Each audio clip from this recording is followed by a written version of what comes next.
Alright, welcome to the tutorial for doing subsetting or like selecting data in R.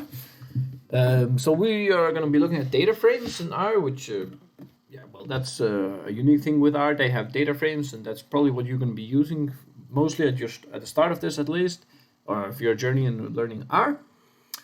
So the good thing about R, it's built in with some data frames already. So I know that you have this one. So if you write empty cars, you will get this data frame. So I'm using the Rstudio IDE, which allows you to do handy things like highlighting or just being at the end of the line and then pressing Control Enter, and then you get your data. So just to make sure that that we are talking about the correct thing here. So if I say class and then empty cars, I will see that this is a data frame. That's what the data is, and they have some special properties. For example, a data frame has to have some names for its columns, and then it can have names for its rows.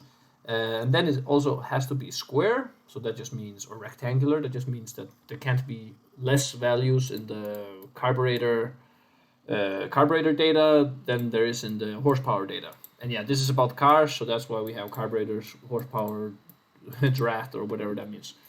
So what I'm gonna be showing you is just how to select rows just by row number or row name, how to choose or select columns one by one.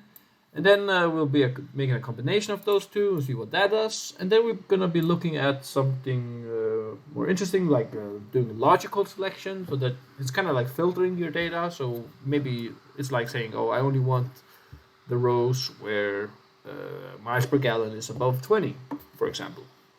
And then if everything goes well, we might just talk about lists as well, which is another data type in R. So yeah, what R is the best at is, in my opinion at least, is just selecting and working with data, ranking data. So this is a good start for you this is a good place to start your beginner, if you're a beginner, to start your journey in R. And just getting the hang of subsetting data. Because I think that's what R is mostly used for, but I'm not sure. All right, let's get on with it. So if we want to select rows, we are first I'm just gonna show you how you even like enter your data, how you get data. Like, so of course, if you write empty cars, we get the empty cars data. So if we want to go inside our empty cars data, or we want to do a subset or select it, we use square brackets. So I wrote square brackets here, and this just means like go into empty cars, and then we can do some things in here, but really what you just have to know is that this is kind of like an x and y coordinate system type thing. That's how I visualize it, at least. So you have like x and y, but maybe more mathematically correct, it would be I and j. So I is the row, and then the j is the column that we want. So what row do we want and what column do we want? And then we separate those two values by a comma. So this can be numbers, it can be names that we write for I or write for j. Usually you use numbers, or you use something like a logical statement. They can also be Boolean values, if you know, that's like true or false values. But let's just choose the first row, right? So we say we want the first row, that's row number 1, and we want to say that it's a row. So we have to say comma for so after, and we don't want any columns, which means we want all the columns. Or if we don't say any column here, we just get all of them. So here we go. We get the first column, Mazda RX4, and we have a Mazda RX4 here. So the good thing here is that we can also select just multiple columns. So we say I want the first 5 columns. If I run this, I get the first 5 columns. Great. So another thing that's kind of interesting with exactly this data, the empty cars data, is you have names over here, like for the cars, but there's no column name for here. It's like there isn't anything called car name, for example, here. That's because in the empty cars data, the rows have their own names called row names. So that means that we can also subset our data by just saying what we want. So what do we have here? We have like Valiant here. So if I write Valiant and then say I want the row, well, then I get the Valiant data right here. Perfect. I mean, you won't like by default, when you make your own data frame, they won't have row names. You kind of course make your own row names for your data frame, but I don't think it's considered good practice. Usually, if you want like some indicator, like an identifier for your data, then you make a column like called identifier ID or maybe car name or something unique, right? So you can use it like that. But this, it's fine. Now you know that you can also do this, and it doesn't hurt knowing something. All right. So how about columns? Well, if you followed along with the I and J notation just before, we just do the same thing, but we do it after the comma, right? So if you want column 1, that would be the miles per gallon column right here. Well, we run this and we get all the values of the the miles per gallon column, but we don't get it like in the same way as we did for the rows, where we got all the names and the row name, and it was like set up like this. Just because here we got in this instance we got a whole data frame returned.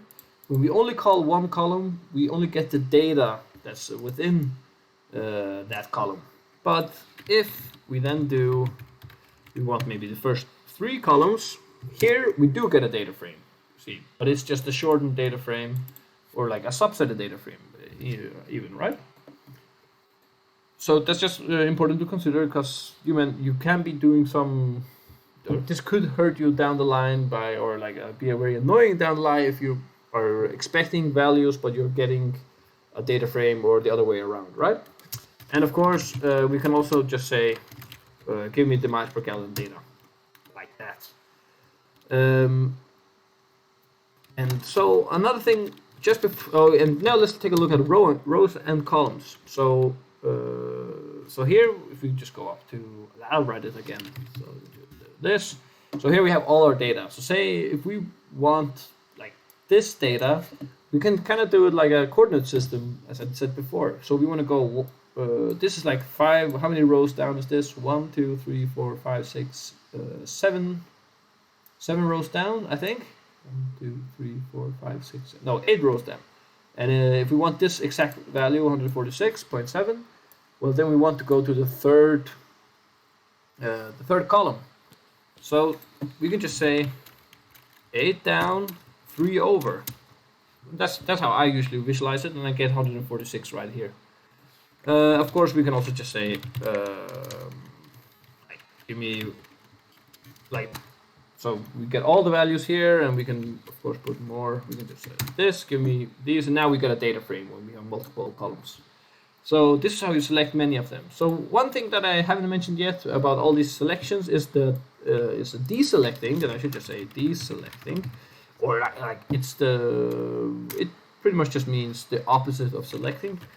So, or I don't know if it means that, but say we chose the column, the miles per gallon column, but say we want to choose everything but the miles per gallon column, then we just say minus the first column, right?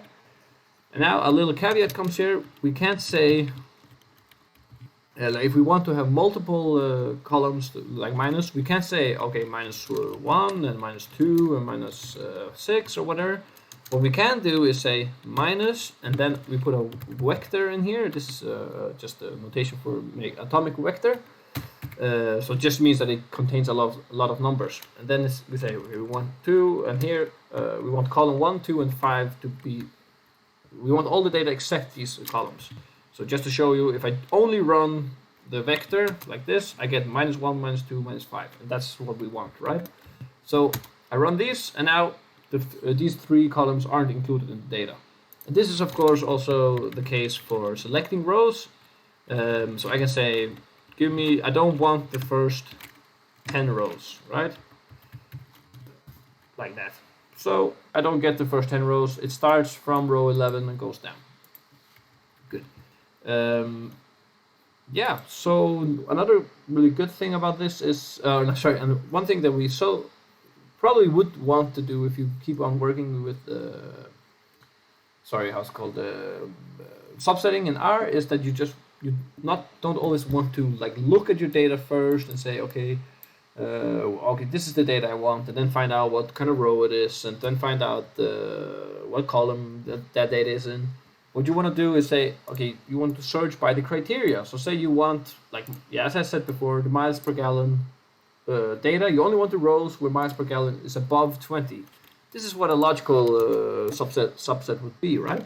So just to make it really quick, so if we say empty cars, give me the first row. Right, we get all the numbers, right? But we can also say make it a conditional statement. We say, okay, are any of these above 20, or which are above 20? And then we get true, true, true, false, false, false. So for every time one of these values are above 20, we get true, and every time it's below, we get false. So if we can put this lists of, or just like this vector of true and falses within the square brackets here, so it was like true, true, false, and whatever like this. If we put it inside here, what we actually get are just the rows that are true, and those that are false are discarded. So we can just put this statement right here inside this the square brackets, and then of course remember the comma. Very important to remember the comma, but we don't want to, well, it won't work if we don't do that. So there we go. I only get miles per gallons that are above 20. All right. So how about if you, like, let's say we were just looking at a range of the values. All right, then we say we want this empty cars, and we want it to be we don't want it to be larger than 30, right? So we can just add it. So what we just did here is just say and add this condition as well. So if I run just the condition itself, now there are more falses because I'm like limiting what I'm selecting, right? So this gets kind of cluttered with a lot of square brackets. So there's a way around using square brackets all the time, because it's kind of ugly, or it's not immediately, or it can get cluttered at least. You can, if you use the $sign, you can just select the column names like this. But this is only for data frames and lists, right? So we say miles per gallon, because that right. So we do this, then we get miles per gallon, and we say drat. All right, we get the drat. So instead of having this square bracket right here, we could just say miles per gallon. It still works. But this is still kind of cluttered, so you can also shorten this a little bit if you say with empty cars, and then you don't have to say empty cars every time you select a column, for example. So we can just say miles per gallon above 20 and miles per gallon less than 30. And we can say it has to weigh more than two tons or whatever, right? So it has to be more than 2. Of course, I did the mistake. You're probably going to be doing that as well a lot of times. I forgot the comma. So this is logical selection. Just one thing to know about data frames, as I said before, they have to be rectangular. Lists work a little bit differently. Lists and data frames are similar in many ways, because a list also has names. So if I make a list here, my list here, and I can give them names the same way as I do with the data frame. So let's just say miles per gallon is empty cars miles per gallon, right? I'll say my list. Now I have a name called miles per gallon.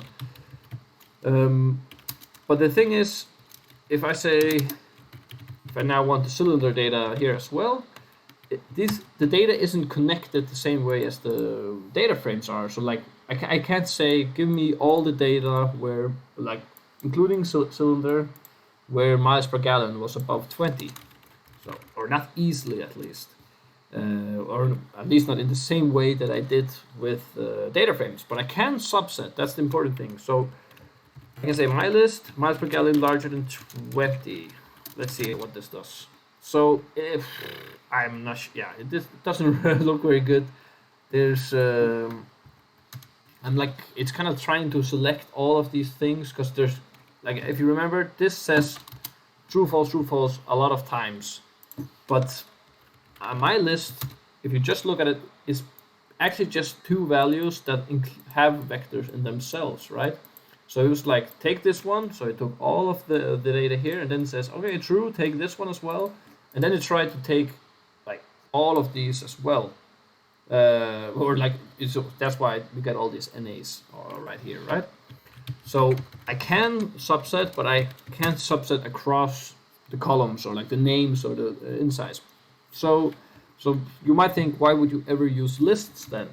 Well, because lists are really good that we can just put anything inside of lists. So we can just say, oh, well, now I just want this, I can have these cylinders, 4 cylinders. If I look at my list data now, we have data that is, what is this, 20, like 30 rows, but we also, or not, we have 30 in length, at least 30 data points. And we have data in here that's 4 data points.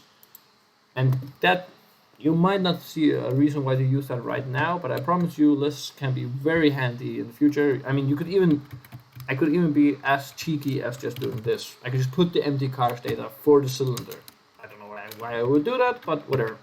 And then if I run my list.cylinder, here it is. I get whole data, and now if I want, I can say, let's subset this. The problem is now I have to use this. Oh, okay. Wait a minute. Yeah. So here, 20. Let's see if this. Yeah. So it works the same way now, but now I have to include. I have to tell it that I'm working with my list, right? So here again, you could use with the function or whatever. All right, that was like a hopefully a short, good tutorial about subsetting. These are some of the things that I wish I knew when I started, and I hope that it was very helpful for you. And the only thing to say then is thanks for watching.